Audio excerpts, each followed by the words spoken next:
इस कार्यक्रम के पुण्यार्जक हैं वंडर सीमेंट, फर्क नजर आएगा।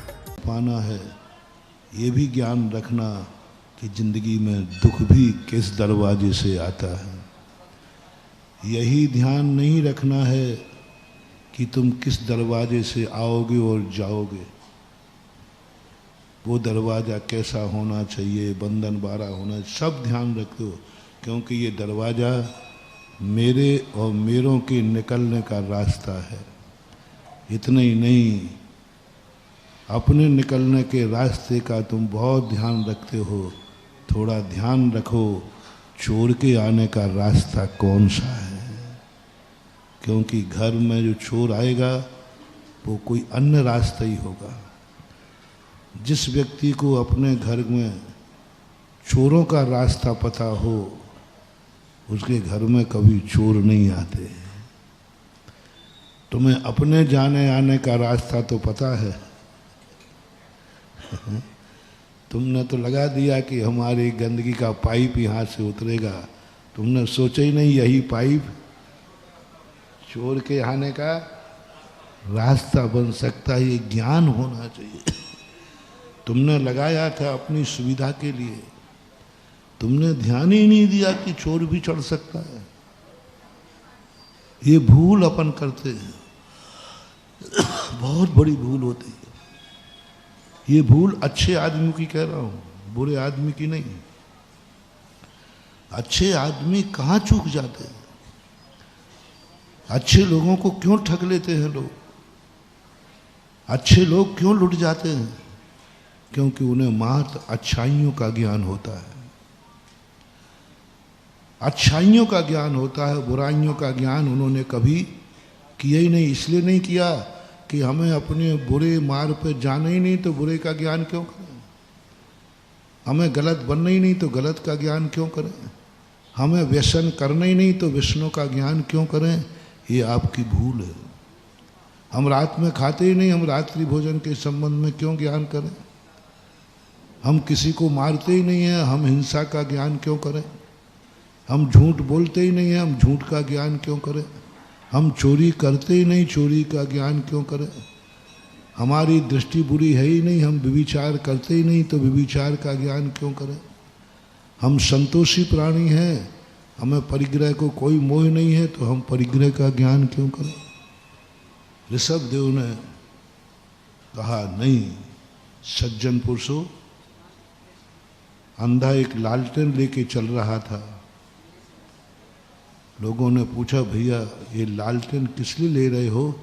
तुम्हें तो बिल्कुल दिखता भी जन्मांध हो। बोले, भैया मैं अपने लिए नहीं लिए हूँ, आँखों वाले मेरे से न टकरा जाए उनके लिए लालटेन लेके चल रहे हैं। आँखों वाला न टकरा जाए। हमारा कितना ही बड़ा ड्राइवर हो, बहुत सावधानी से गाड़ी चलाए, लेकिन उसको ये ज्ञान होना चाहिए हम कहीं नहीं टकराएंगे, हम नहीं कहीं सोएंगे। तुम कहो महाराज मैं बिल्कुल कहीं नहीं सोऊंगा, तो हमारा एक्सीडेंट होगा नहीं होगा? बोले कह नहीं सकते। तुम नहीं झपकी लोगे ये पक्का है, लेकिन सड़क पर सामने वाले को झपकी आ सकती है, उसको कैसे रोकोगे? वो कितने हैं? तुम नहीं सोओगे, तुम बहुत सावधान रहोगे, सजग रहोगे। तुम अकेले हो सजग रहने वाले, और असजग रहने वाले कितने हो सकते हैं? 4 घंटे की गाड़ी में कितनी गाड़ियां क्रॉस हुई? हजारों गाड़ियां क्रॉस हुई हैं। तो तुम्हें ये भी सावधानी रखना है कि सामने वाले ने बढ़ा दिया तो क्या होगा। सामने वाले की झपकी भी देखना है, सामने वाले की झपकी भी देखना है। इससे ड्राइवर से कहा जाता है कि इतनी दूर दृष्टि रखो, जो सामने गाड़ी आ रही ना उसको देख लो, वो बहक तो नहीं रही, वो सही चल रही कि नहीं। तुम्हारी नहीं कह रहा हूँ, तुम तो अच्छी चला रहे हो। सामने जो गाड़ी आ रही है वो अच्छी चल रही है कि नहीं। यदि वो गड़बड़ चल रही है तो तुम कितने ही अच्छे चलाना, वो टक्कर मार देगा। काम तो वही होगा, चाहे तुमसे चूक हुई हो चाहे सामने वाले से चूक हुई, मिटना तो दोनों में ही। इसलिए सामने वाले का ज्ञान होना जरूरी है। ड्राइवर को सबसे पहले सिखाया जाता है कि तुम सीख गए गाड़ी, लेकिन सामने वाले की गाड़ी दूर से देखने पर तुम्हें पता चलना चाहिए कि ये कौन चला रहा है, कौन चला रहा है। उसके एंगल से, उसके गाड़ी के चलने के ढंग से अच्छा ड्राइवर पकड़ लेता है सामने वाला चालक पिए हुए है। कैसे जान लिया भाई तुमने? गाड़ी को एंगल, गाड़ी की चाल देख कर। ये ड्राइवर का सबसे बड़ा, कुशल ड्राइवर का लक्षण होता है। तुम आगे चल रहे हो कोई बात नहीं, तुम बहुत अच्छे हो, तुम्हें पीछे चलने वाले की भी ज्ञान होना चाहिए, नहीं तो वो ठोक देगा। इसलिए ड्राइवर के सीट के बाहर एक ऐना रखा, दर्पण लगा रहता है। वो दर्पण किसके लिए होता है? पीछे वाले के लिए, पीछे वाले के लिए। हमारी जिंदगी दुनिया में एक ऐसी है जिसे हमें आगे का भी ज्ञान रखना है, पीछे का भी ज्ञान रखना। वो राजा जिंदगी में कभी भी फेल हो सकता है, कितनी बड़ा राजा हो, कितनी बड़ा समृद्ध हो, कितनी शक्तिशाली हो।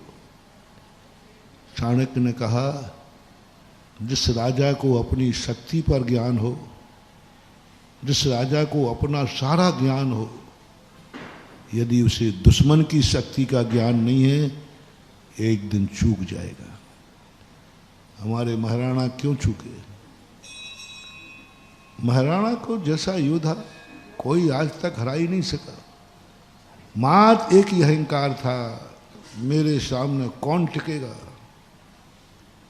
मेरे सामने किसकी हिम्मत है जो मेरे सामने टिक जाए। उनको अपनी तलवार पर, उनको अपने बल्लम पर, उनकी युद्ध कुशलता पर गर्व था। और वो गर्व झूठा नहीं था, वो गर्व सही था। भारत में क्या, दुनिया में क्या, सारे के सारे जितने भी दुश्मन थे सब जानते थे राणा के सामने कोई टिक ही नहीं सकता। युद्ध कौशल था जी उनका। 40 किलो की तलवार बिना धार के ही पड़ जाए,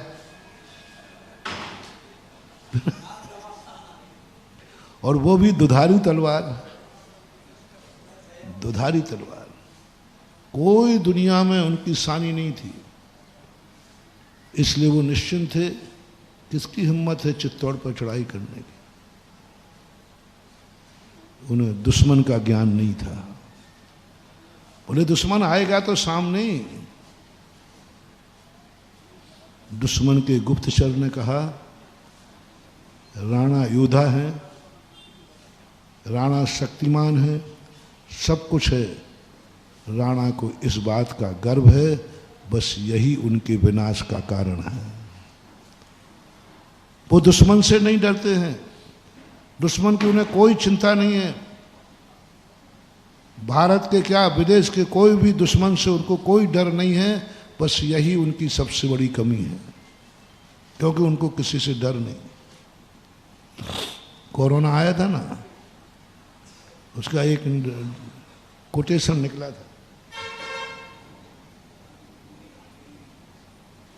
जो डर गया वो बच गया, जो डर गया वो बच गया। ऐसे ही राजनीति में है, जो निर्डर होता है, पूर्णतः निर्भय होता है, वो राज्य डूबता है। पूर्णतः निर्भय, जो राजा, जो मंत्री ये राजा से कहे, राजा साहब कोई चिंता नहीं, कहीं से कोई दिक्कत नहीं है, वो मंत्री तुम्हारे लिए घातक है। रावण यहीं चूके थे। रावण ने जब पूछा अपने पूरी सीमाओं से विदेही के अपहरण के बाद तो सभी लोगों ने कहा राजन चिंता मत करो, सब तरफ से पूरा परकोटा कील दिया गया है, यंत्रों से, देवों से। तो मंत्री निश्चिंत हो गए, राजा निश्चिंत हो गया और हनुमान जी प्रवेश कर गए। और जिस ढंग से उन्होंने प्रवेश किया है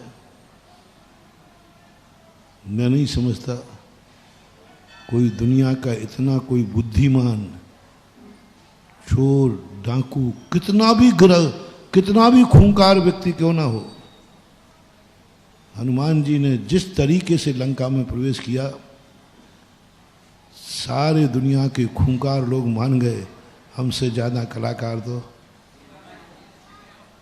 ये नीति है। ये हनुमान को सिखाई थी उनके गुरु ने और बताया था, और उस समय इसलिए मंत्री को कहा है कि राजा को निश्चिंत नहीं होने दे। चाणक्य की नीति है।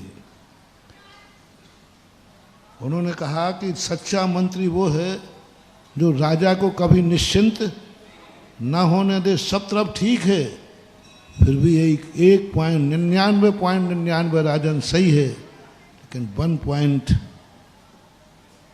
है।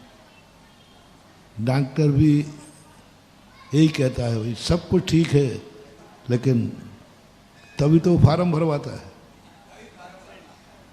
जब 100% ठीक होना है तो फार्म भरवाने की जरूरत नहीं, लेकिन 0.11 में संभावना हो सकती है, चूक हो सकती है।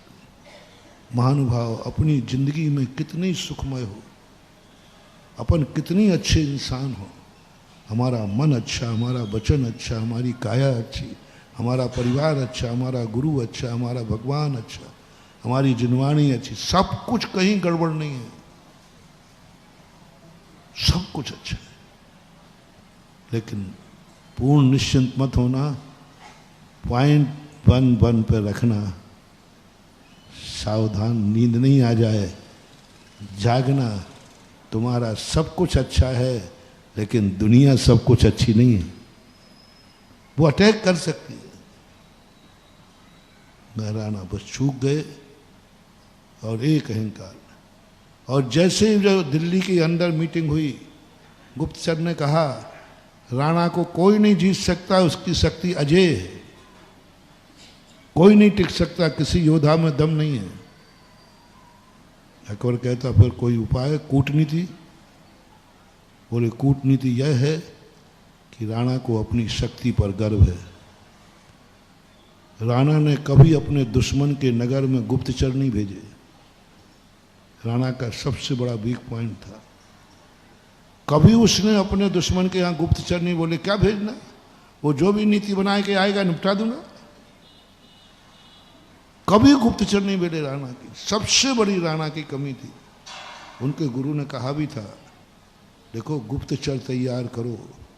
बोले गुरुजी किस लिए गुप्तचर? वो जो भी योजना बना के आएगा निपटा देंगे ना, वो टिक ही नहीं सकता। बस दिल्ली के अंदर मीटिंग हुई, मीटिंग में हुआ ठीक है, राणा को तलवार पर गर्व है, बल्लम पर गर्व है, तीर पर गर्व है।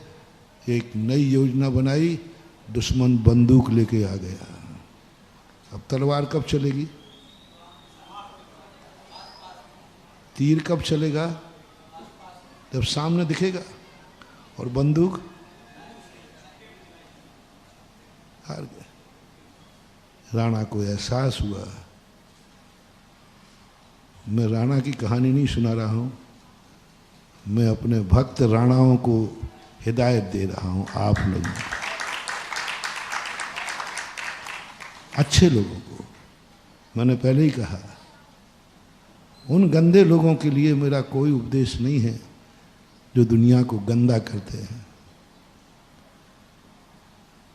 जो दुखी स्वयं होते हैं और दूसरों को भी दुखी करते, और ऐसे पापी जो दूसरों को दुख देकर सुखी होते हैं। आतंकवादी क्या है? डाकू नहीं, डाकू से भी खतरनाक जो दूसरों को दुख देता है। डाकू वहीं दुख देता है जहां धन होता है, उसे धन लेना पड़ता है, वो उसी को दुख देता है। और आतंकवादी जिनसे कोई लेना देना नहीं, बस जिहाद छिड़ना है, बस आतंक फैलाना है, उसमें बेकसूर और कसूर का कोई उनको मतलब ही नहीं है। ये विचार वाले दुनिया में लोग हैं। ऐसे लोगों के लिए कोई उपदेश की गुंजाइश नहीं रखी है, क्योंकि ये उपदेश सुनेंगे भी नहीं। जिन्होंने ये संकल्प कर लिया कि मैं दुनिया को मिटाना चाहता हूँ, दुनिया को दुखी देखना चाहता हूँ, जितना दुनिया दुखी होगी वही हमारा सुख है, ऐसे व्यक्ति से अपन कुछ भी नहीं कर सकते। ऐसे व्यक्ति के सामने अपन कुछ नहीं कर सकते, क्योंकि ऐसे व्यक्ति को तो निपटाने के लिए खुद को भी आतंकवादी बनना पड़ेगा। उसने हमारे सैनिक मारे, हमें सिंदूरी अभियान चलाना पड़ेगा। आतंकवादी को आतंकवादी के तरीके से ही जैसे वो अटैक करता है, वो नहीं देखता कि इसमें कौन मारे जाएंगे कौन नहीं मरेंगे, उसको तो फेंकना है। तो ऐसे व्यक्ति को वो ही जीत सकता है जो ये नहीं देखेगा कि कौन मरेगा, वो भी यहाँ से मिसाल फेंकता है, जो मरे सो मरे। योद्धा ऐसा नहीं करता। योद्धा क्या करता है?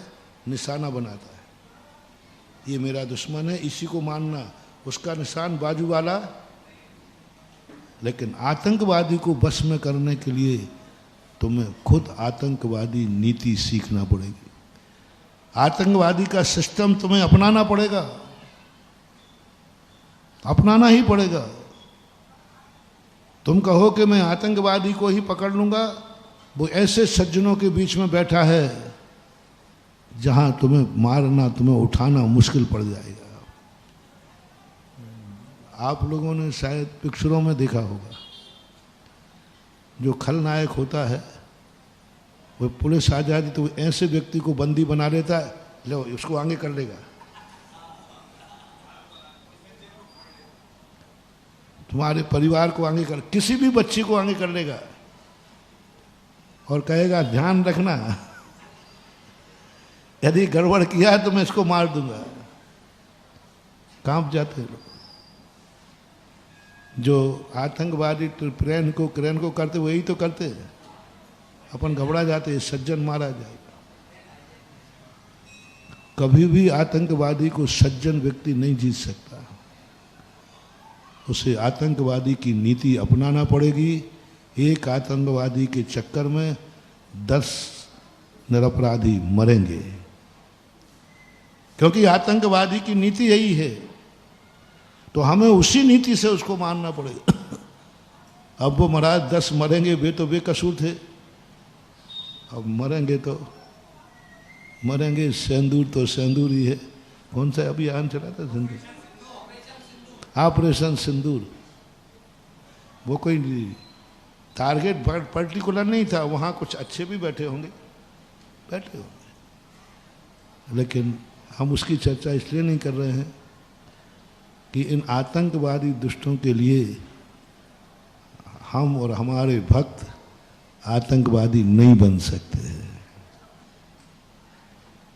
उसके लिए तो कोई विशेष बहुत चाहिए जो कहे कि नहीं ठीक है, टेट फॉर टेट, ईंट का जवाब, उसको वो लोग अपना सकते हैं जो कहें जो तो को कांटा बोए ताए बोए तू भाला, वो भी साला याद करेगा पड़ा किसी से पाला।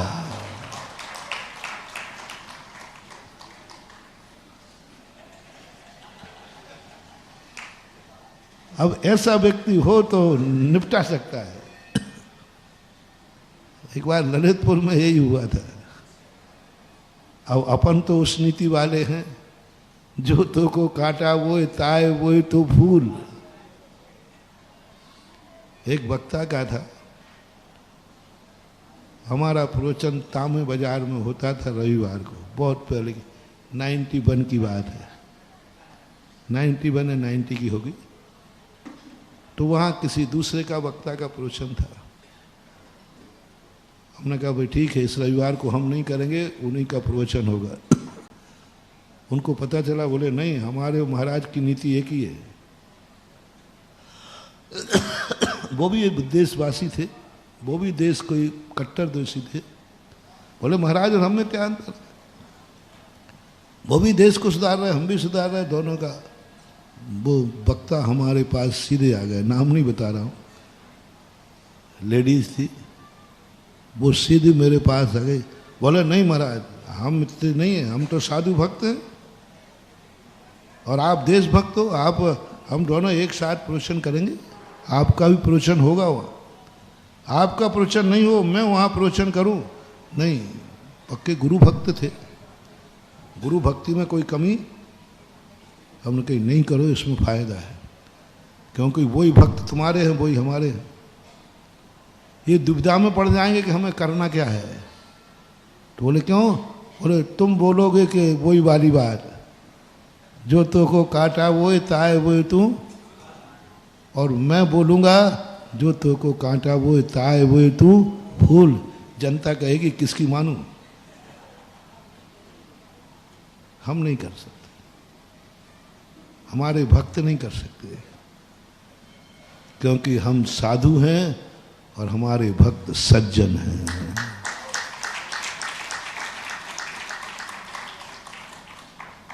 भगवान और गुरुओं के भक्तों में वो भली साधु नहीं हो, लेकिन सज्जनता उनमें होती है। वो भली साधु नहीं बन सकते हैं, लेकिन बेकसूर को दुख देकर खुश भी नहीं हो सकते। वो आतंक नहीं फैला सकते, उनके बस की बात नहीं है। मर जाएंगे, लेकिन आतंकवादी को मारने के लिए भी आतंकवादी नहीं बनेंगे। सज्जन पुरुष डाकू तक तो बन सकता है, सुन रहे हो ना? डाकू तक तो बन सकता है, क्योंकि विरोधी हिंसा का त्याग नहीं है तुम्हारा। कोई आवश्यक वस्तु होने पर तुम चोरी तो कर सकते हो, करते ही हो, चलता रहता है, लेकिन आतंकवाद देश को डाकुओं से नुकसान नहीं है, अर्थशास्त्र का नियम है। जेब कटों से, मैंने एक बार बहुत इसका सर्वे किया, मैंने कहा ये अर्थशास्त्री जो होते हैं, ये जेब कटों को, डाकुओं को, नशेड़ियों को, जुआड़ियों पर, इन पर बंदेज क्यों नहीं लगाते? शक्ति के साथ आदेश दे दे मैं कोई जुआ नहीं खेलेगा, कोई नशाखोरी नहीं करेगा, कोई व्यक्ति किसी प्रकार से डांका और जेब नहीं काटेगा, राज कानून क्यों नहीं बनता? लेकिन जब मैंने एक बार राजनीतिक पुराण पढ़ा, चाणक्य की नीतियां पढ़ी, बोले राजनीति करना है तो ये सब राज्य में होना चाहिए, अर्थशास्त्र की व्यवस्था में, क्योंकि एक ऐसी अर्थशास्त्र की व्यवस्था बनाने वाला डाकू है, साधु दुनिया की अर्थव्यवस्था नहीं सुधार सकता, साधुओं से देश की अर्थव्यवस्था नहीं सुधरेगी। हाँ, यदि अशोकनगर जैसे भक्त हुए तो 30 मिनट में देश की अर्थव्यवस्था सुधर जाएगी। ललितपुर भी है, ललितपुर ऐसी बात है, ललितपुर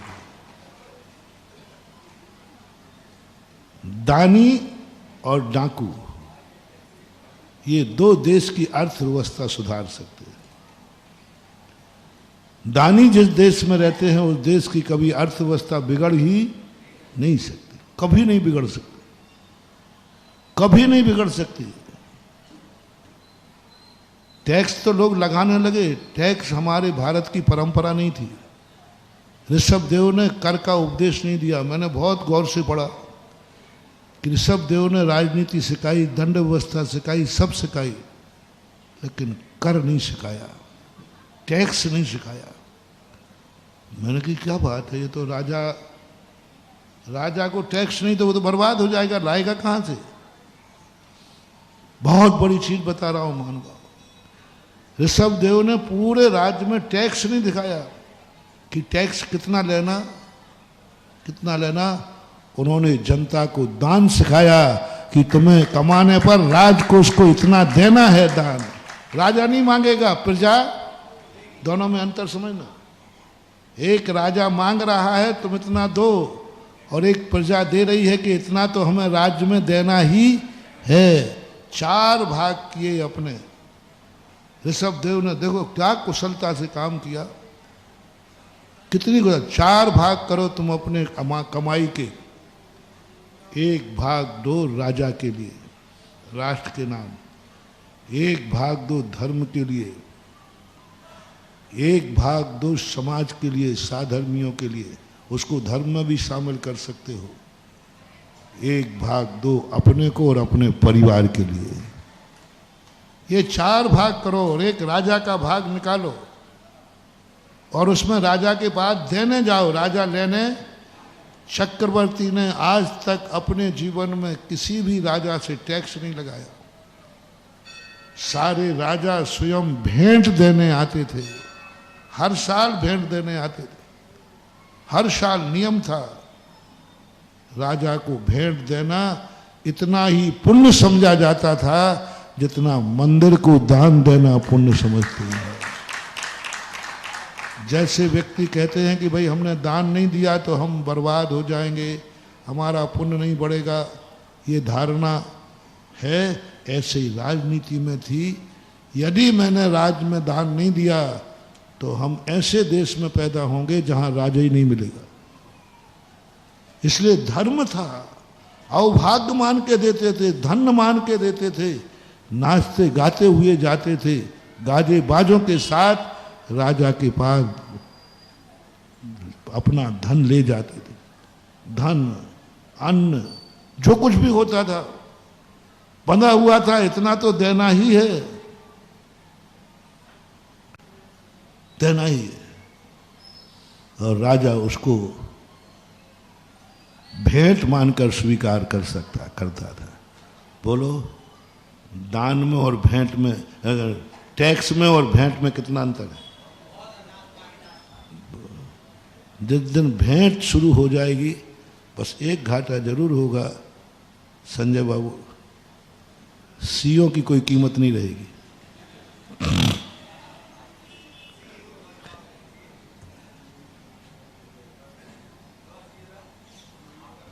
मुझे संसार में सारी पोस्टें मिली, बस साथ में इंजीनियर मिले हमें, मास्टर मिले हमें, डॉक्टर मिले हमें, पर सीए नहीं मिले कहीं। वकील मिले हमें, पर सीए देखने में नहीं आया। तो फिर मैंने जो सोचा, इन सीओ की जरूरत क्यों पड़ गई? हमारी भेंट की परंपरा खत्म और टैक्स की परंपरा चालू हो गई। अब जब कोई चीज किसी से छीनेगा तो वो भागेगा, वो छुपेगा, वो बचाएगा। और वही जब दान देगा वह तो हम लेंगे नहीं, और वो लाइन लगाएगा 30 मिनट में।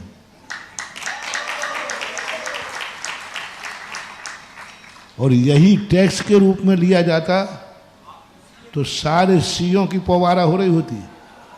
अरे सीए साहब बताओ, अब वो तो राजा साहब ने तो कह दिया, हम कैसे, तरीका बताओ। और सीए का एक ही काम होता है, कैसे व्यवस्थित करें, कैसे अपनी कमाई को एडजस्ट करें जिससे सरकार को भी नुकसान ना हो और सामने वाले को भी नुकसान ना हो, उसके साथ भी अन्याय ना हो।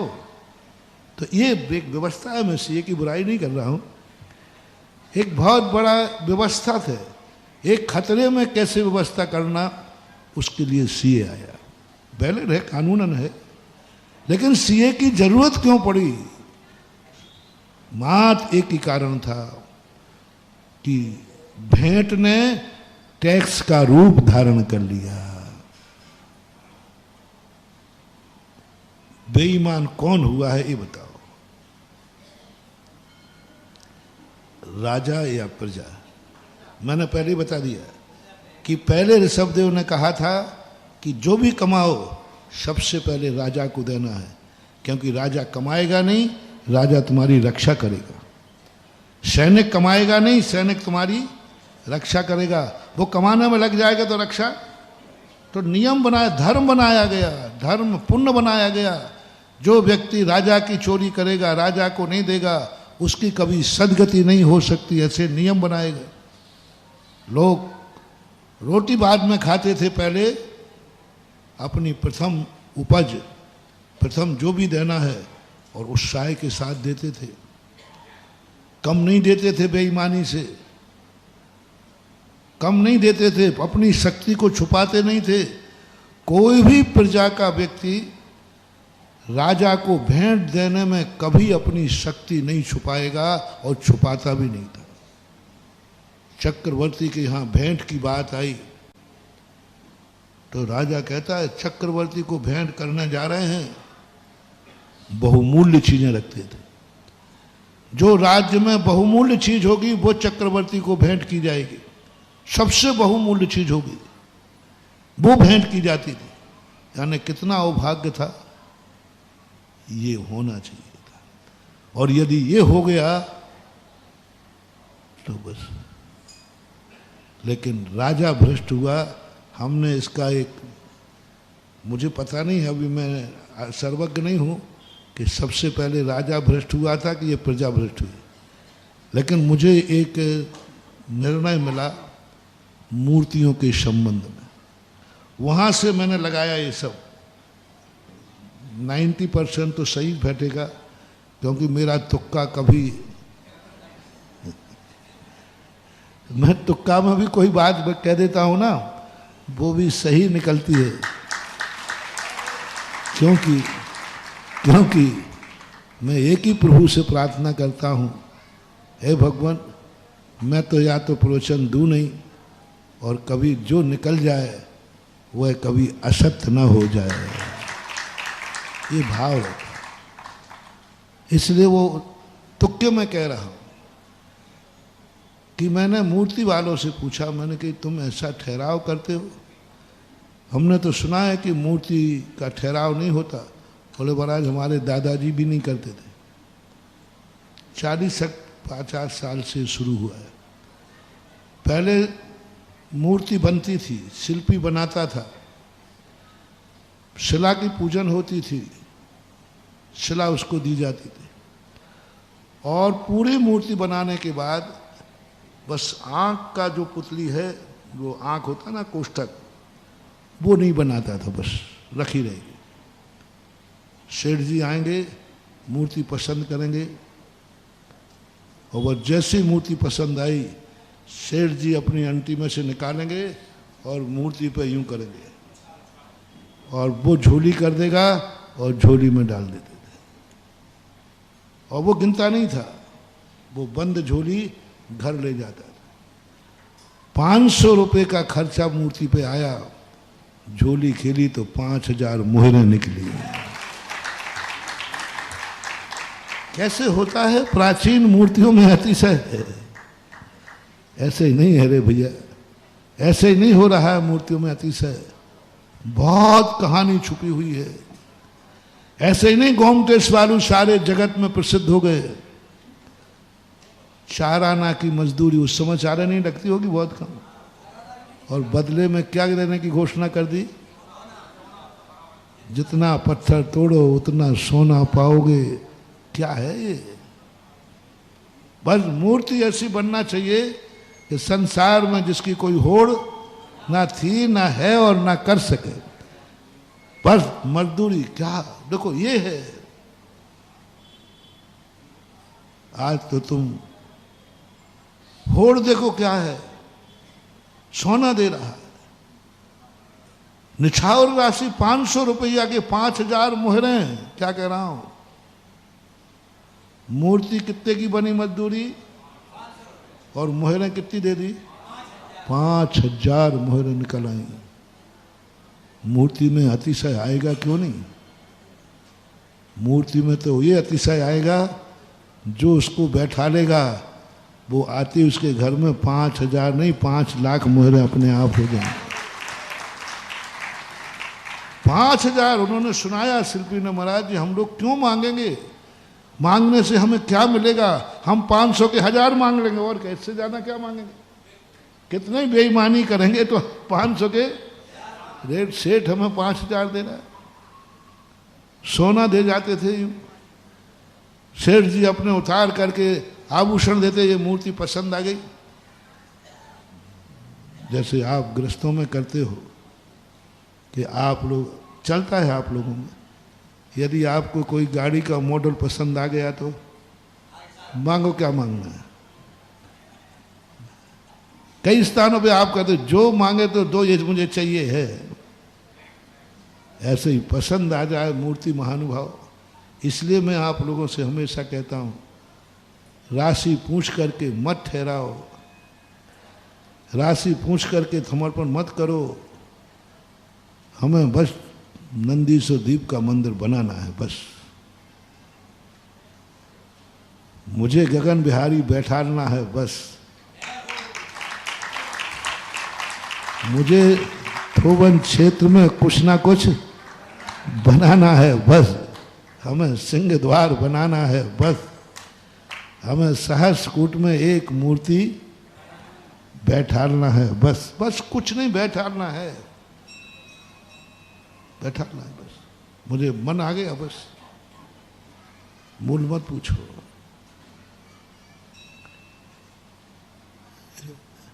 ललितपुर का आज एक अभिनंदन क्षेत्र इतना नया है और इतना प्रसिद्धि को प्राप्त हो गया कि आजू बाजू हजारों साल के तीर्थ हैं, वो भी इतनी प्रसिद्धि नहीं पा पाए जितना उसने पा लिया। ये देवगढ़ के कमेटी बैठी है पूरी, शिरोंजी भी है अपने पास, और भी है जहाजपुर, और भी मदनपुर। बोलो, आप लोगों से पूछता हूं, आज जो चारों तरफ तुम्हारे ललितपुर की प्रशंसा हो रही है, जो जाता है वो क्या कहता है, जो जाता है वो गदगद हो जाता है। मैं क्षेत्रों को बुरा नहीं कह रहा हूं और न क्षेत्रों में काम नहीं हुआ है, सो बात नहीं है। देवगढ़ में भी इन्होंने वो काम किया जो सैकड़ों वर्षों में नहीं हो पाया, वो तो हुआ। लेकिन हम देखो, एक व्यक्ति 100 साल 50 साल का व्यक्ति कोई काम करे और एक 5 साल का व्यक्ति काम करे तो प्रशंसनीय कौन है? 5 साल है कोई, देखो वो 50 साल के, अरे 50 साल वाले व्यक्ति ने तो कौन सा बड़ा कर लिया, तीर मार दिया। लेकिन वही छोटा सा बच्चा करे तो अरे भाई, इतनी प्रसिद्धि पाली, इतनी प्रसिद्धि, एक व्यक्ति उसकी प्रशंसा करते ही थकते ही नहीं। मुझे उठाना पड़ता, मैंने कि भैया मुझे क्या बता रहा है, मैं इन्हें, लेकिन लोग मेरे से भी कहने में थकते नहीं। क्यों? क्योंकि वो अभिनंदनोदय बनियों ने नहीं, जैनियों ने बनाया है। बस मैं तो सगुन होता है, इसलिए मैं हर चीज में कहता हूं कि मुझे सगुन चाहिए। रेट मत पूछो, बस मुझे बनाना है, बात खत्म, मुझे बनाना है। अरे पूछ तो ले भाई, कुवत है कि नहीं। बोले गुरु के और माँ के सामने कभी अपनी कुवत मत बताना, रे ध्यान रखना। किसके सामने? माँ और गुरु के सामने कभी विचार नहीं करना। यदि तुम्हारा गुरु सच्चा है, यदि गुरु में संदेह है तो मत करना। तुम्हें मालूम है कि मेरा गुरु खोटा है, मेरा गुरु ठीक, फिर नहीं कहना। नहीं, यदि तुम्हारे मन में ये भाव है कि ये मेरा गुरु 100% मेरा गुरु मेरे लिए हितकारी है, कितने %? 1 पॉइंट भी कम हो, 1 पॉइंट, तो मेरा कहना है बिल्कुल मत मानना। बिल्कुल भी, मैं कुछ भी कहूं, मैं कितने ही बोलूं, तुम्हारी गर्दन को पकड़ के भी बुलवाऊं, मुंह खोल के बुलवाऊं, तो तुम मुंह मत खोलना। यदि तुम्हें गुरु पर वन पॉइंट में थोड़ा सा विकल्प है कि ये मेरा अहित कर सकता है, मैं बिल्कुल स्पष्ट कहता हूँ, मुझे कोई, क्योंकि जिस नेचर का मैं हूँ, मैं भक्तों को भी उसी नेचर का चाहता हूँ। मैं छल कपट मायाचारी, तुम्हें मालूम है कि मुंह फाटूं सा दो, जो आया कह दिया, हम कोई छुपाओ दुराव मेरे पास नहीं। और ऐसे ही मैं भक्तों को चाहता हूँ, मेरे से मायाचारी नहीं, मेरे से छुपाओ नहीं, जो हो खुली किताब रहो, खुली किताब रखो बस। मायाचारी छल कपट नहीं, मन में कुछ वचन में कुछ नुकसान हो जाएगा। रे गुरु से कपट, मित्र से चोरी, या हो निर्धन या हो कोड़ी। ये मत समझना कि मैं छली कपटियों से डरता हूं, इसलिए नहीं कह रहा हूं। ना मैं छलियों से डरूं, ना कपटियों से डरूं, ना किसी से। तुम्हें जितना छल कपट झूठ बोलना है बोलो, मुझे कोई फर्क पड़ने वाला नहीं है, कोई फर्क। संसार के सारे मायावी आ जाओ रे मेरे सामने, देवताओं को और बुला लो, जितने संसार के छली कपटी मायावी और क्या क्या बोलते मुझे पता नहीं, झूठे सारे लोग इकट्ठे हो जाओ, तो भी मैं तुम्हारे जाल में फंसने वाला नहीं हूं। तुम मुझे नहीं फंसा पाओगे, तुम मुझे नहीं फंसा पाओगे शकुनी मामाओं, मैं दुर्योधन नहीं हूं बेटा। नहीं फंसा पाओगे, कितने प्रयास कर लेना तुम, षड्यंत्र खूब छल कपट कर लेना, मुझे नहीं फंसा पाओगे।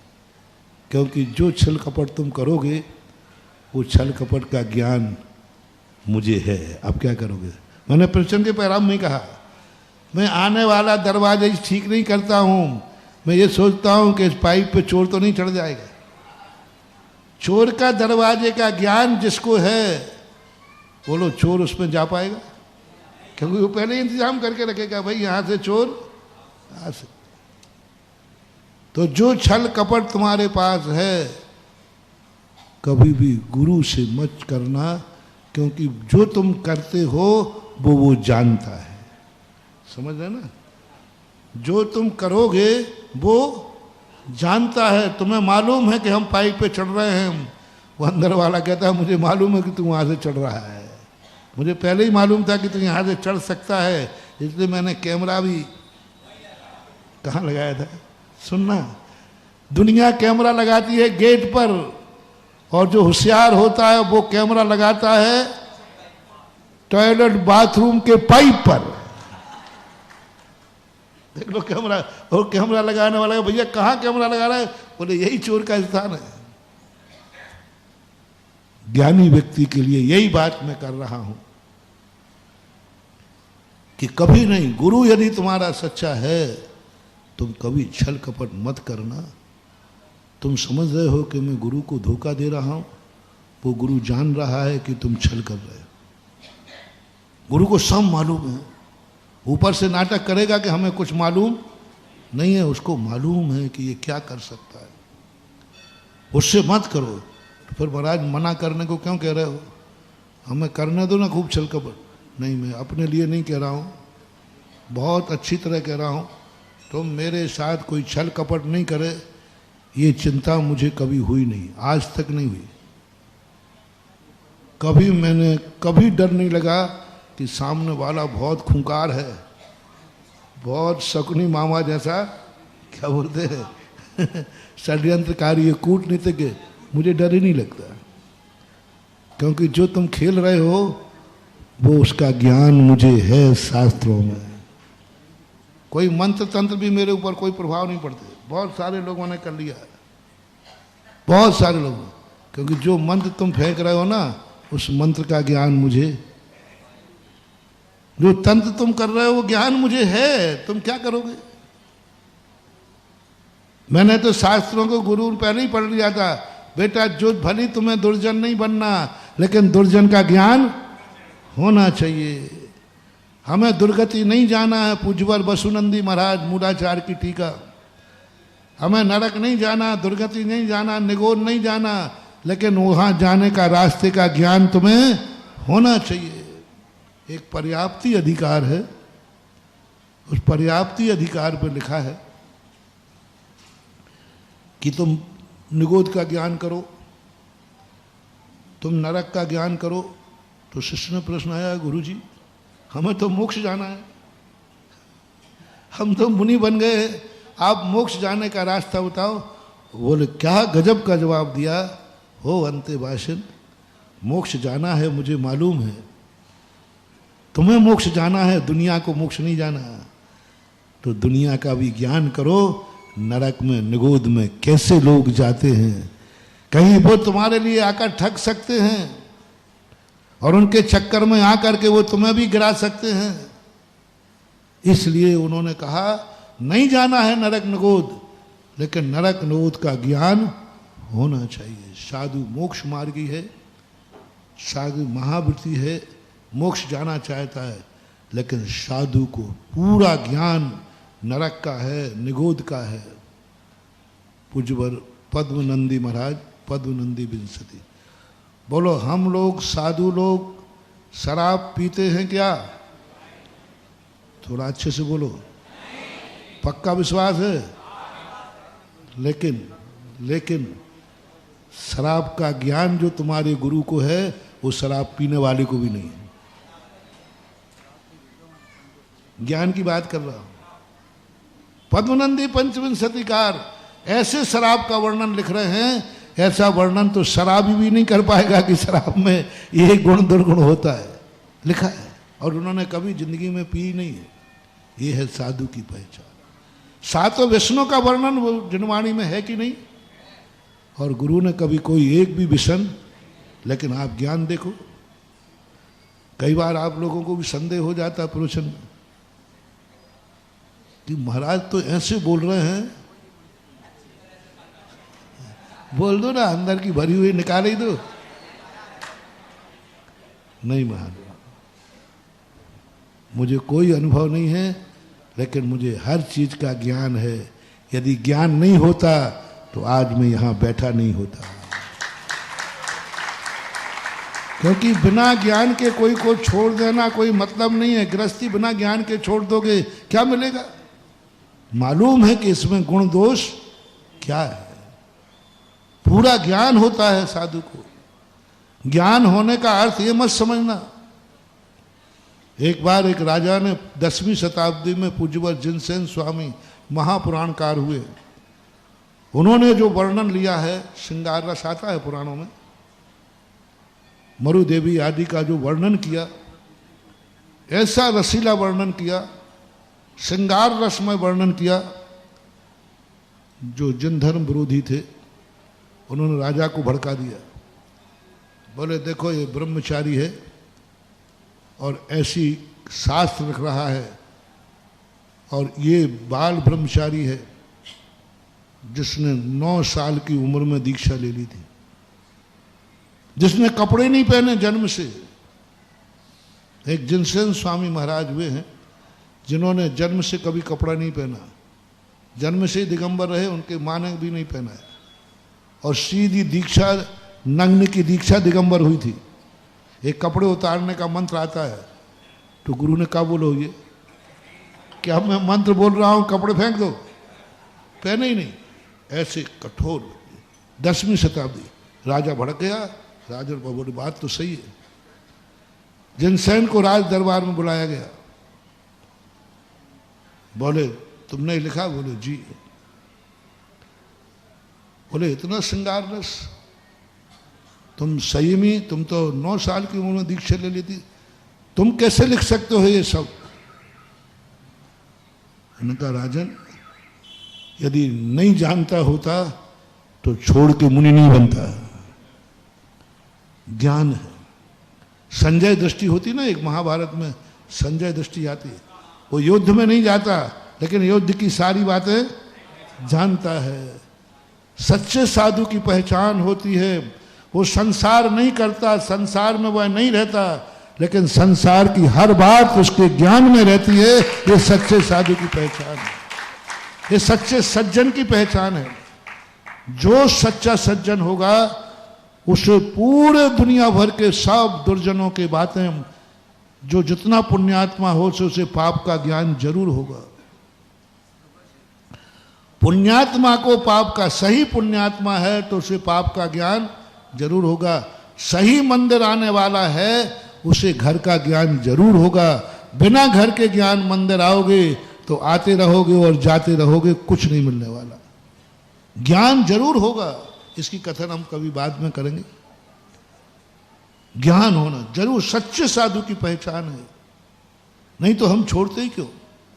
राजा ने कहा आप अपना पुराण बना देखिए, आप नियम से पुराण बांधते बांधते आपके शरीर में, आपकी इंद्रियों में विकार आएगा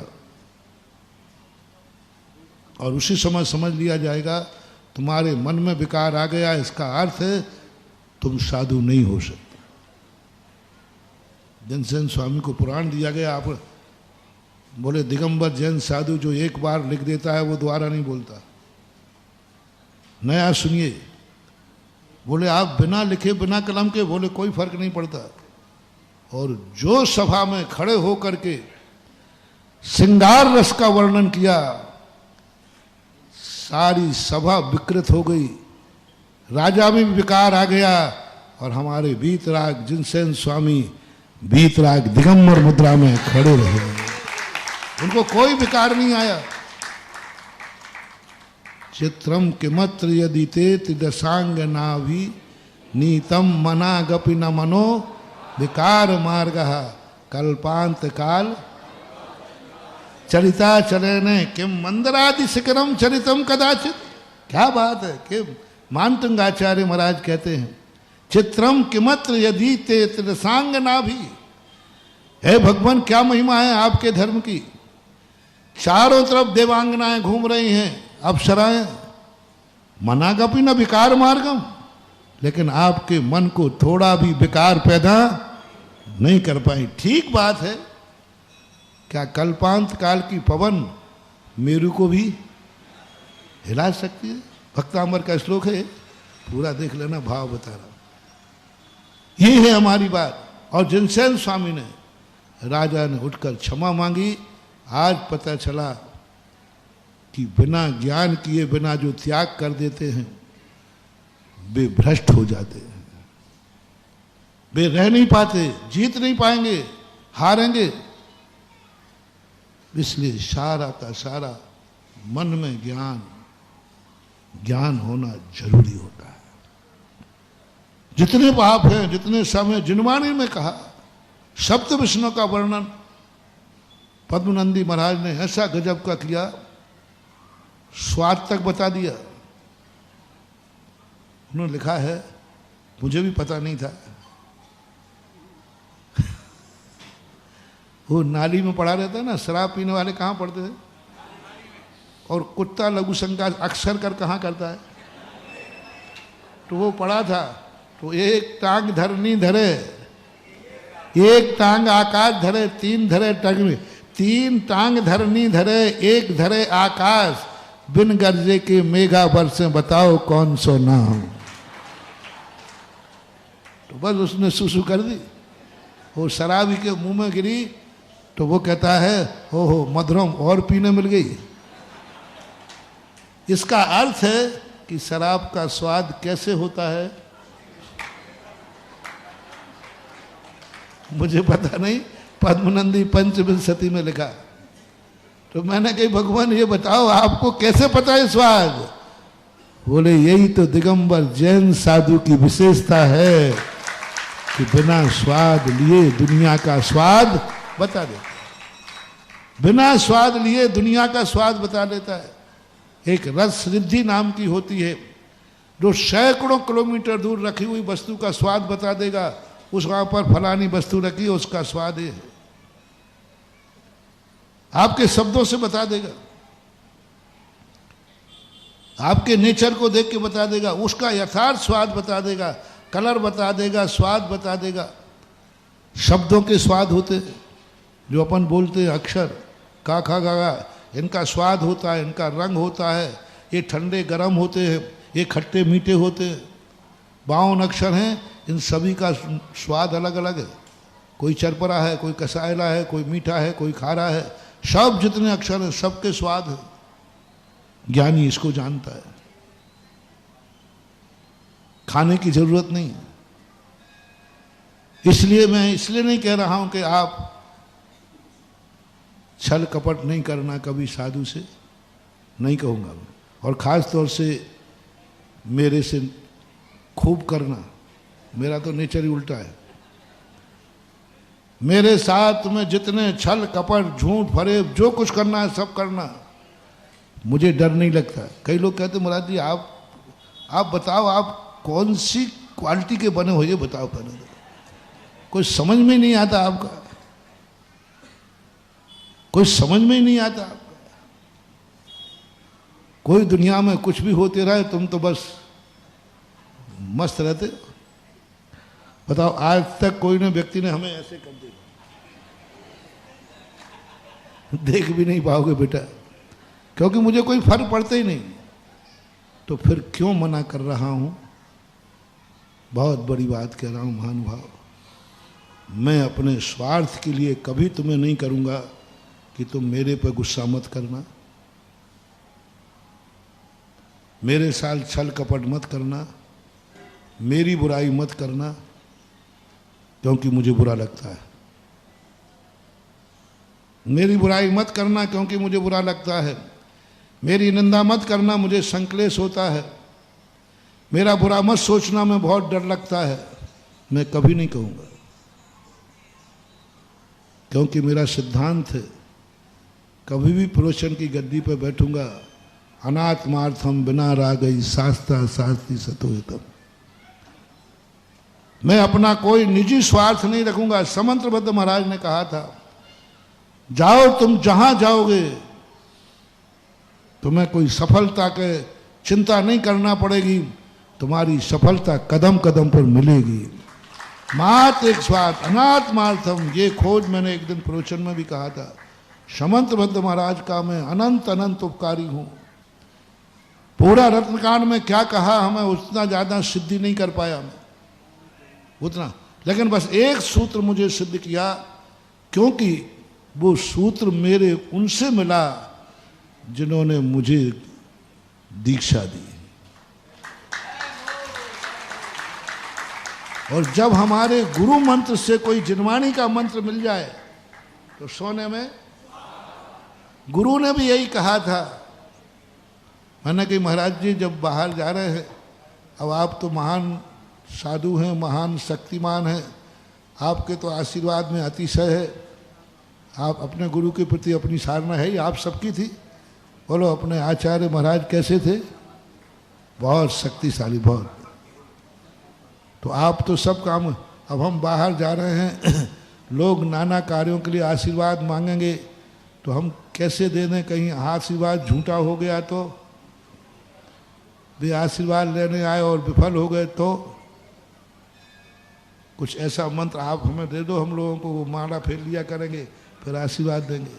क्या गुरु ने कहा, मुझे अभी भी ध्यान है, सिर पे हाथ रखा था, पीछे का स्पर्श दिया था, कहा था जाओ, निजी स्वार्थ नहीं रखना और किस सामने वाले का अहित नहीं करना, सफलता तुम्हारे चारों तरफ मिलेगी। ऐसे ही नहीं जी रहा हूं रे, गुरु का आशीर्वाद है।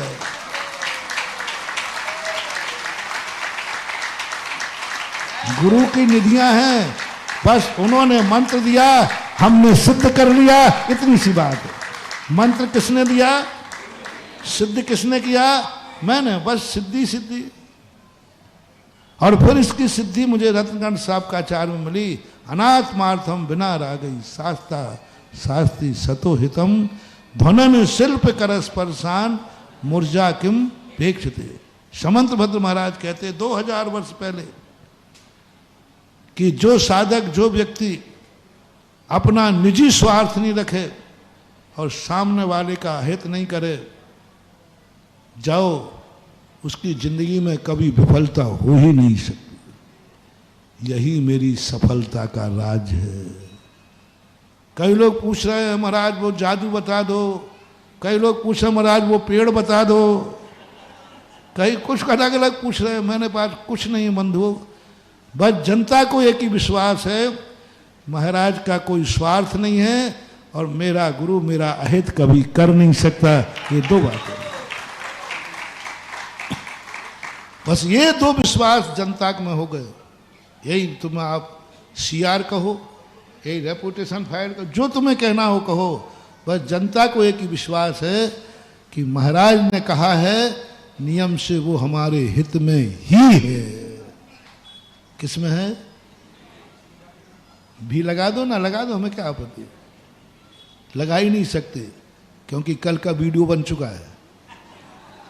यदि अशोकनगर वाले भी लगाते तो 30 मिनट में थुवनजी क्षेत्र नहीं बनता। 30 मिनट में थुवनजी क्षेत्र बनना बता रहा है कि जनता के मन में ये भाव है, गुरु के मुख से निकला है तो हमारा नियम से हित ही है, चूकना नहीं है, चूकना नहीं। और है यथार्थ में सही यही बात। बताओ भैया, थुवनजी बने और नहीं बने हमें क्या लाभ है बता दो। कोई शायद हमें वहां नरागढ़ हुई है और या और हमें हेड देवगढ़ से क्या लाभ, ललितपुर से क्या लाभ है? कुछ नहीं, बस धर्म मेरा है, धर्म का झंडा उठता जाए, हमारे लिए आनंद ही आनंद है। हम किसी भी क्षेत्र में काम करते हैं, मैं तुम्हारा क्षेत्र मान के नहीं करते हैं, तुम्हारे बाप के नौकर हूं मैं तुम्हारा क्षेत्र कभी नहीं मानता। मैं तो कहता हूं क्षेत्र मेरा है और भगवान मेरे बाप हैं, मैं उनका बेटा हूं, मैं तो अपने पिता के लिए करता हूं। संसार में कहीं भी मेरा जिनेन्द्र देव बैठा है, बस मैं उसके चरणों की धूल हूं। बस कोई भी जिनेन्द्र भगवान को देखकर मेरा भाव आता है, मैं इसके लिए क्या कर सकता हूं, मेरे पास क्या है जो मैं कर सकता हूं। मैंने कभी भगवान से भीख नहीं मांगी, कभी ये भाव नहीं आया कि भगवान मेरे किस काम आ सकता है। मेरे मन में एक ही भाव आता है, मैं भगवान के किस काम में आ सकता हूं। मैं जो प्रवचन आपको देता हूं वही पहले मैं अपनी जिंदगी में उतारता हूं। मुझे किसी से कुछ नहीं चाहिए, अशोकनगर से भी नहीं चाहिए। और हो तो जब जाएं हमारा पिछी कमंडल चेक कर लेना, ना कुछ लेके आया था ना कुछ लेके जाऊंगा। बस एक ही भाव है कि अशोकनगर को मैं क्या दे सकता हूं। सुभाषगंज को क्या दे सकता हूं। आज त्रिकाल चौबीसी के सामने भी यही भाव किया। पहले दिन जब गया था तो मैंने शांतिनाथ भगवान से पूछा, भगवान मैं कुछ लेने नहीं आया हूँ, बस मेरा मन है कि इस चतुर्मास में इस चौबीसी को क्या दे सकता हूँ, मैं क्या कर सकता हूँ। 2-2 3-3 बार हुआ आया, मार लेने के लिए नहीं, कुछ देने के लिए, कुछ करने के लिए, कुछ और महान बनाने के लिए भाव आता है। यही थुवन जी के संबंध में मेरा इतने पास में चतुर्मास हो रहा है। हे आदिनाथ भगवान, मैं तेरे दरबार के लिए क्या कर सकता हूँ। बस एक ही भाव, और यही भावना आप लोग अपना ले महानुभाव, तो आपको भी सिद्धियां दूर नहीं है। इसलिए मुझे कोई डर नहीं है, मुझे अपने भक्तों पर विश्वास है। कई लोग हमसे परेशान हैं, बोले महाराज तुम पे कैसे काबू पाया जाए। नहीं पा पाओगे रे, नहीं पा पाओगे, नहीं पा पाओ। काय को सिर से पहाड़ फोड़ रहे हो, नहीं पा पाओ। को सब कर लिए लोगों ने, राजस्थान में लोगों ने मंत्र कर लिए, तंत्र कर लिए, ओझा कर लिए, भोजा कर लिए, गंडा कर लिए, ताबीज कर लिए, जो भी तखत से बांधना था वो बांध दिए, किताब में रख गए, कमंडल में रख गए। और मैं सुबह कहता हूँ काय को रख रहे हो रे, मैं पहले से जानता हूँ। जो विद्या तुमने आज पढ़ी है वो विद्या हमने पढ़ के छोड़ दी है। एक महाराज थे, उन्होंने एक कार्यक्रम को फेल करने की योजना बनाई। तो उन्होंने एक हंडे में सूकर के बाल, हड्डी, उल्लू बुल्लू के सब रखे। तो वो वेदी के पीछे गाड़ रहे थे। काकताली न्याय से हम वहाँ छत पर लघु शंका करने गए। तो मैं समझ गया, वे समझते महाराज जी क्या समझे। मैं समझ गया, मैंने तुरंत उसने गाड़ा, मैंने एक व्यक्ति को जूते पहना, मैं तो पहन नहीं सकता था और पहना करके और मैंने एक लात मार के या उसको निकाल के। जैसे ही लात मारी, जिन्होंने कराया था उनको ऐसे रात के 1:30 बजे से खूनी दस्त हुए, वे भागते सड़क पर भी खूनी करते गए और जब वो सीमा के बाहर पहुंचे तब बच पाए। सुबह ने कहा उस दिन के बाद वो व्यक्ति हमारी सीमा में नहीं आया। बोले ये तो और आगे का कलाकार है। तो सुनो, नहीं पा पाओगे, सब लोग थक चुके हैं। हमारे ऊपर मार एक ही शक्ति थी जो काबू पा सकती थी, जिसका नाम था संत शिरोमणि आचार्य विद्यासागर महाराज। और ना कोई पैदा हुआ है और ना कोई पैदा हो पाएगा, ये मेरा कहना है। कोई नहीं होगा और होगा भी नहीं, हमारी जिंदगी में तो नहीं है कोई पैदा। इसलिए मुझे तो उसका कोई डर है नहीं। सिर से पहाड़ को कुछ नहीं बिगाड़ पाओगे, क्योंकि जितने तुम्हारे पास बिगाड़ने के साधन हैं वो सब खूब छल कपट मायाचारी खूब करो, कोई फर्क नहीं। तो फिर क्यों रोक रहे हो आप, क्यों उपदेश दे रहे हो? मैं अपने लिए नहीं दे रहा हूं, तुम्हारे लिए नीच गोत्र को बचाने का भाव आ रहा है कि मत कर रहे गुरु से छल कपट। मेरा कुछ नहीं बिगड़ेगा, लेकिन तू कोड़ी और दरिद्री हो जाएगा। गुरु से कपट या हो निर्धन। बस मुझे एक ही दया आ रही कि कल के दिन तुम कोड़ी हो जाओगे, कल के दिन तुम दरिद्र हो जाओगे, फिर कल रोते हुए तुम मेरे दरवाजे आओगे और मुझे रोता हुआ चेहरा पसंद नहीं है, मुझे हंसते हुए चेहरे पसंद है। बस इसलिए मेरी भावना है कि संसार के किसी भी व्यक्ति के आंख में आंसू नहीं आए, क्योंकि मुझे रोता हुआ चेहरा। कौन व्यक्ति कौन सी चीज पसंद करता है जो उसको पसंद हो? मुझे रोता हुआ चेहरा पसंद ही नहीं है। इसलिए मैं भगवान से सदा कहता हूं, मुझे कुछ नहीं चाहिए भगवान, मेरी एक पसंद पूरी कर दो। मेरी कोई पसंद, बस एक पसंद है कि कोई चेहरा मुझे रोता हुआ पसंद नहीं है। बस इस जगत में जहां भी आंख उठाऊं वो चेहरा हंसता हुआ मिलना चाहिए। कोई बड़ी मांग तो नहीं है, कितनी सी मांग है, लेकिन बहुत महत्वपूर्ण है। बस मुझे कोई चेहरा इस संसार में जब भी आंख उठे हर चेहरा हंसता हुआ दिखे, बस इतनी सी प्रार्थना है और इसके लिए मेरी साधना है और यही मेरी भावना है कि जब भी मैं देखूं हंसता हुआ चेहरा देखूं, रोता हुआ नहीं। और तुम कल रोते हुए आओगे, कल तुम, क्योंकि तुम छल कपट करोगे दरिद्र बनोगे, छल कपट करोगे कोड़ी बनोगे, नीच गोत्र में पड़ोगे, दुर्गतियों में पड़ोगे, फिर चिल्लाओगे महाराज कहाँ हो।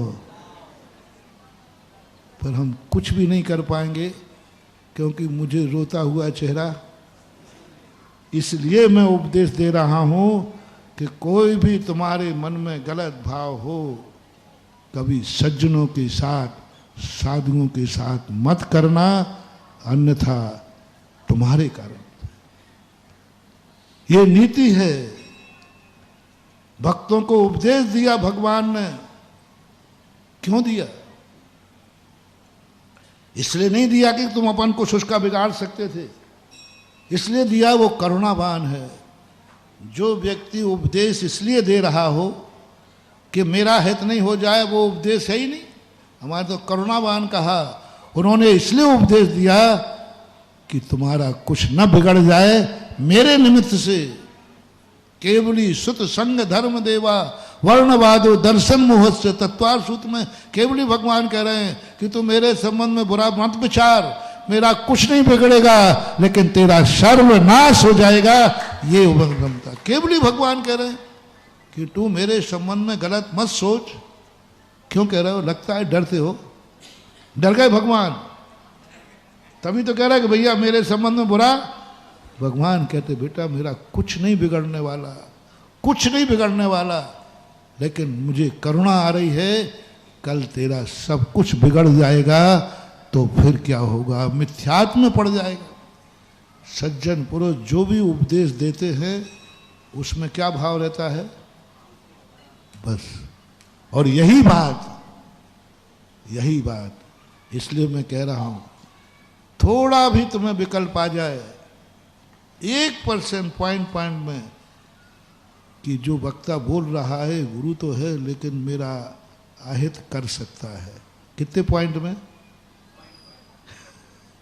0.001, तो भी मैं आपसे कह रहा हूं आप उस गुरु की बात मत मानना, बिल्कुल नहीं मानना, बिल्कुल नहीं मानना। मैं बिल्कुल आपके साथ हूं, लेकिन जहां पूरा 100% आ जाए कि आकाश के तारे जमीन पे आ सकते हैं, सिर पश्चिम से सूर्य पश्चिम से निकल सकता है, लेकिन मेरा गुरु कभी मेरा अहित।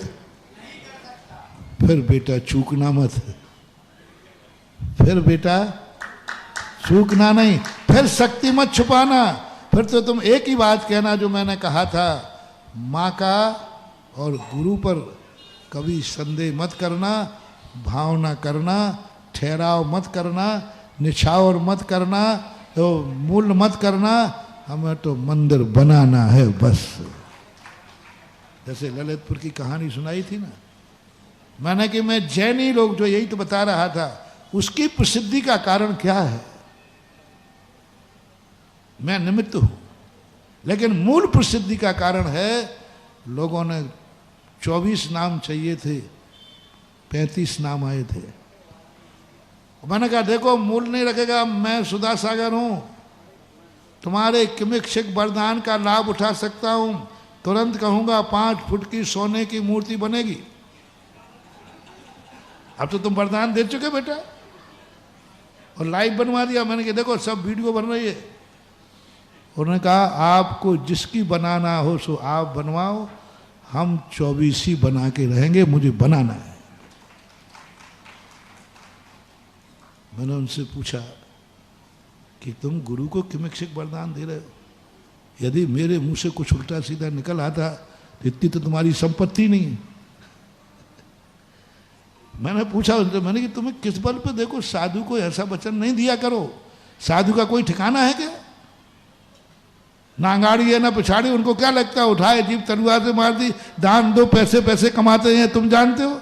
कई लोग कहते हैं महाराज तो यूं कह देते हैं कैसे कमाया जाता, महाराज क्या जाने, गिलहरी क्या जाने बादाम का स्वाद। अरे दान दान करते कमाया कैसे जाता है तो पता ही नहीं है। मालूम है बेटा, मालूम है, चिंता नहीं करना है। और मैंने पूछा उनको, मैंने कभी डर नहीं लगा शायद मैं किमिक्षिक वरदान में कुछ बहुत ज़्यादा बोल देता। फिर उन्होंने एक ही जवाब दिया, मुझे अपने गुरु पर विश्वास है।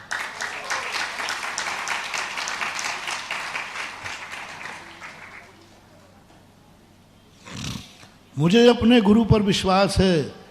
गुरु कभी गुरु के मुख से शक्ति से बाहर वाला शब्द निकल ही नहीं सकता। असंभव, असंभव कह रहा हूं, कभी गुरु के मुख से वो शब्द नहीं निकलेगा जो शिष्य की शक्ति से हो ही नहीं सकता। अब भाई तुम छुपा लो वो बात, अरे देखो अब उनके लिए तो मैं नहीं कहूंगा, उन्हीं के लिए तो कह रहा हूं, गुरु से कपट है। गुरु के मुख से यदि निकला है तो आप खोज लेना, वो शक्ति तुम्हारे में पाई जाएगी। कभी देख लेना, आजमा लेना, तुम्हारे लिए कोई कार्य की बात निकल जाए और तुम एकांत में जाके बैठना कि महाराज ने आज मुझसे ये कहा कि अब मैं इसके लायक हूँ, आप एकांत में आपकी आत्मा गवाह देगी कि हो। अब करना नहीं करना वो, लेकिन आत्मा गवाह देगी, बिना उसके हो ही नहीं सकता। और मेरी भी एक साधना है कि हे भगवान, मेरे मुख से कभी कोई ऐसा शब्द न निकले जो मेरे भक्त की शक्ति से बाहर हो।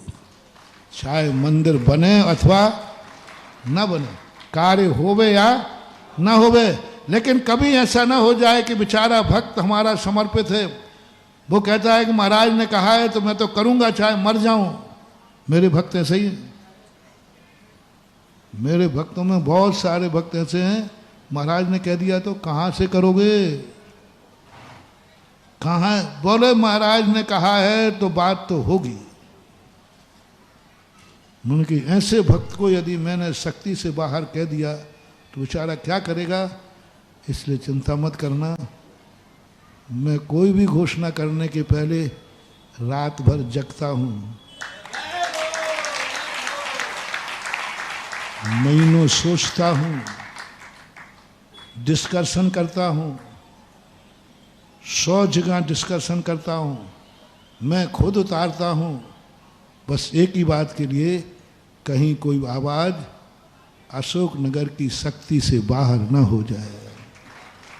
क्योंकि ये मेरे भक्त हैं, ये ना कहेंगे नहीं और शक्ति इनकी होगी नहीं, बस ये ना निकल जाए, बस मेरे मुंह से जो निकले वो मेरे भक्त की शक्ति के अंदर रहे और उसको हर्ष आवे। ये है साधना, ये है सफलता के सूत्र।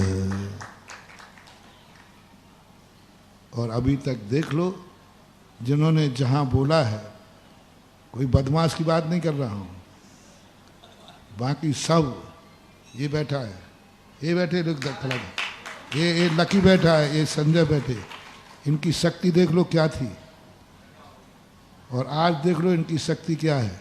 दूसरा देवगढ़ और दूसरा ललितपुर बनाने की हिम्मत रखते हैं। आज यदि मैं ललितपुर में कहूं कि दूसरा अभिनंदन तीर्थ बनेगा, हमें वहां जाने की जरूरत नहीं पड़ेगी, अभी यहीं श्रीफल चढ़ जाएगा। बोले हो, क्या कहेंगे, हो बन जाएगा। अरे अभी तो बना के आए, बोले वो तो बन गया, अब तो हो कह दो। होता है हमारा। इसलिए अपना प्रसंग चल रहा था कि हमें एक अपोजिट शक्ति का ज्ञान करना है। राणा की जो बात कर रहा था, उसी परिणाम से अपन सब सज्जनों को, दुर्जनों को तो मैंने कह दिया, अपन कोई उपदेश नहीं दे पाएंगे, क्योंकि दुर्जन को उपदेश देने के लिए दुर्जन बन, आतंकवादी को निपटाने के लिए तो वो तो अपने बस की बात है नहीं। अपन तो डाकुओं तक निपटा सकते हैं। डाकू तक कोई हो तो मैं उसको सुधार सकता हूं, उसको उपदेश भी दे सकता हूं, क्योंकि उसकी इच्छा बहुत सीमित है। डाकू को सुधारने का वायदा क्यों कर रहा हूं? क्योंकि उसकी इच्छा बहुत सीमित है, उसको किसी के प्राण नहीं चाहिए, उसको पैसा चाहिए, वो इंतजाम करा दूंगा, डाकू सुधर जाएगा, बात खत्म है ना। इतने सस्ते में डाकू सुधरे तो कितना सरल है। बोल भैया क्या करना है, आप जितने डाकू बोलो, उनके पीछे उनकी परिस्थिति क्या है। वे कम मारते हैं, किसी को मारने नहीं जाते। जब उनको खतरा दिखता है कि ये माल नहीं निकाल रहा है, तो डाकुओं को तो मैं सुधार दूंगा, जेब कटो वालों को सुधार दूंगा। क्योंकि उनसे पूछूंगा, बोल भाई कितना चाहिए तुझे, मैं वो उसको गुण सिखा दूंगा कि जितना डाके में मिलता है उतना वो मेहनत से कमा लेगा, कमा लेगा।